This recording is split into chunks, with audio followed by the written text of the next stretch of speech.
ko na lang ngayon is 19,000 odo yung gauge niya at yung original odo ko 9,000. So may difference na 10,000 odo. Ngayon meron ng steering control at lahat yan gumagana guys. At meron ding paddle shift plus minus. Pinalitan din natin tong stock na to. So ito guys, pang Fortuner din to. Nagkaroon ng fog lamp dito. Kasi nung una, dito lang switch ko ng fog lamp. Tinanggal na natin dito. So ito pinagpalitan ng Fortuner na LTD. So red stitch. Tapos black to. Tapos yung gauge natin, pakita ko sa inyo. So on natin.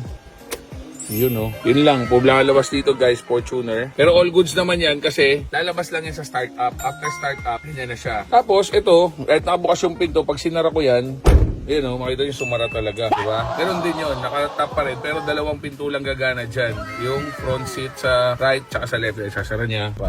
Yun o, sumara na rin. Lalabas lahat, so babak natin to. Yun, eco indicator, message, setting. Try natin nga. Push to customize yun, meter customization. Pwede natin palitan language, English, units, kilometer per liter, liter per 100 kilometer. Eco, may on, may off, switch setting, at drive info to. So ito, drive info, dito ko kinokontrol guys. Oh. So, battery, bar type, value type, ganyan. So, back natin. Average fuel, pwede mo i-reset. Drive info 2, yan din yon.